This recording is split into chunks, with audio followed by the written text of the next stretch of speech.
Bismillahirrahmanirrahim. Assalamualaikum warahmatullahi wabarakatuh. Sahabat beriman yang dirahmati Allah, di kesempatan kali ini saya akan berbagi kisah tentang kisah Moza, kucing kesayangan Rasulullah Shallallahu Alaihi Wasallam. Bagaimanakah sejatinya Islam memandang si kucing ini? Mari kita bercermin dari kisah Rasulullah Shallallahu Alaihi Wasallam yang memuliakan kucing. Waktu kajian ngaji Ati Desa Mayangkawis menceritakan, Rasulullah Shallallahu Alaihi Wasallam sangat memuliakan kucing beliau dan memberi nama kucingnya Moza.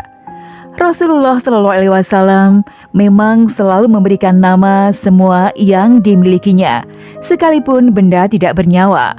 Pemberian nama atas benda-benda yang dilakukan oleh Rasulullah Shallallahu Alaihi Wasallam ini menunjukkan adanya persahabatan, kasih sayang, hubungan batin antara Rasul dengan benda-benda miliknya. Karena itu, kasih sayang Rasulullah atas makhluk lain, hayati dan non-hayati, tidak diragukan lagi. Kajian Ngaji Ati juga menyebut persahabatan Rasul dan hewan bisa dilihat dari hubungan baik dengan kucing kesayangannya. Pada suatu waktu, saat Rasulullah hendak mengambil jubahnya, beliau menemukan Moza sedang terlelap di atas jubahnya.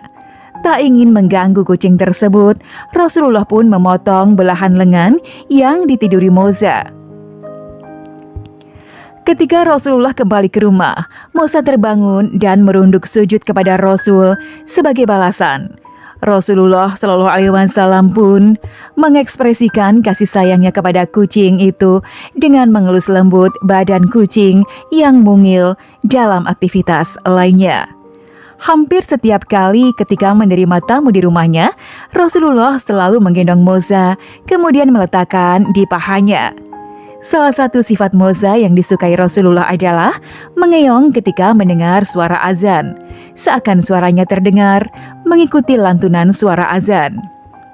Kepada para sahabatnya, Rasulullah berpesan agar menyayangi kucing peliharaan sebagaimana mereka menyayangi keluarga sendiri seperti yang dilakukannya. Perhiasan rumah tangga. Kucing adalah sejenis mamalia karnivora.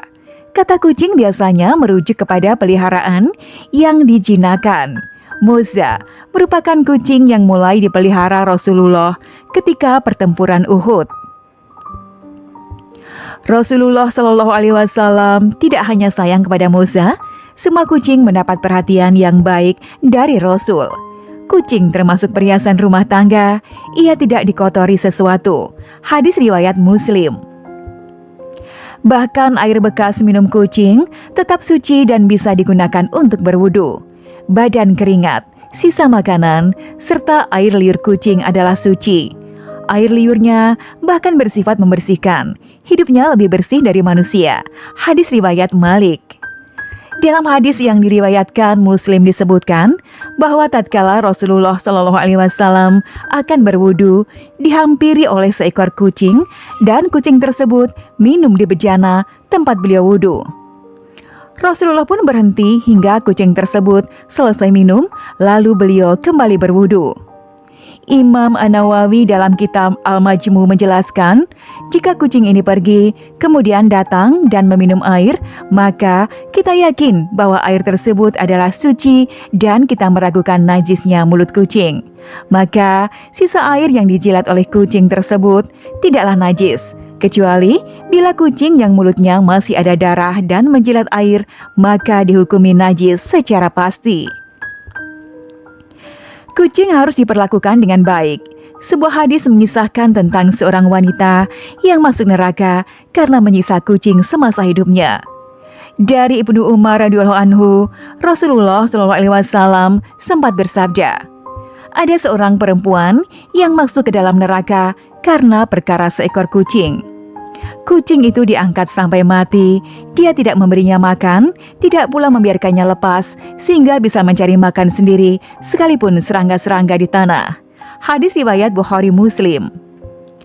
Menurut Ibnu Al-Manayyar, hadis ini menerangkan tentang haramnya membunuh apa yang tidak diperintahkan untuk dibunuh dengan cara membuatnya kehausan dan tidak mendapatkan pahala karena memberi minum, akan tetapi menyelamatkannya telah cukup sebagai suatu kebaikan.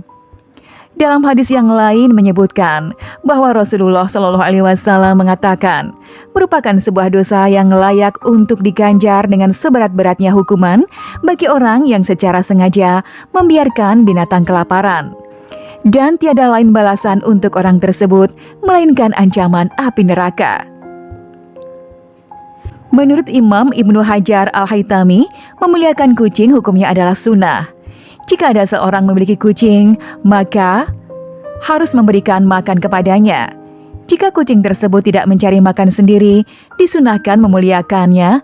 Dan bagi pemilik kucing, wajib memberikan makan kepadanya jika kucing tersebut tidak bisa mencari makan sendiri. Tulis Ibnu Hajar Al-Haytami dalam Al-Fatawa Al-Faqihah Al-Kubro. Lalu, bagaimanakah jika ada kucing liar atau bahkan kucing rumahan namun tidak bisa bersahabat baik dengan penghuni rumah? Ikan dicuri, anak ayam diterkam, dan lain sebagainya. Bolehkah kucing tersebut dibunuh? Menurut pendapat yang muktamad atau pendapat kuat yang dibuat pegangan hukum, membunuh kucing adalah haram, walaupun tingkah laku kucing sudah cukup brutal. Hanya saja pendapat lain menyatakan, jika kucingnya sudah brutal, boleh dibunuh. Dalam hal ini, kucing disamakan dengan hewan-hewan fasik yang berjumlah ada 5 hewan. Mereka bebas dibunuh, yakni anjing yang galak, tikus, kalajengking, burung gagak, dan ular. Imam Ibnu Hajar Al-Haytami saat ditanya tentang beberapa masalah yang berkaitan dengan kucing, beliau pun menjawab bahwa kesimpulannya adalah tidak diperbolehkan membunuh kucing. Walaupun kucing tersebut meresahkan, cara menghindari kucing nakal tersebut harus dilakukan secara bertahap, dari cara yang paling ringan, kemudian semakin berat. Jadi, jangan langsung dibunuh. Rasulullah mengatakan, siapapun yang mau dan mampu menyayangi binatang, memenuhi rasa laparnya, maka balasannya tidak lain adalah surga. Sahabat beriman yang dirahmati Allah, sekian video dari kami. Semoga ini dapat memberikan manfaat bagi kita semua. Jika kalian suka dengan channel ini, sudilah kiranya klik tombol subscribe untuk mendukung channel ini sebagai salah satu channel yang memberikan informasi, kisah-kisah Nabi, dan sejarah Islam yang dapat kita teladani sebagai umat muslim. Akhirul kalam, wassalamualaikum warahmatullahi wabarakatuh.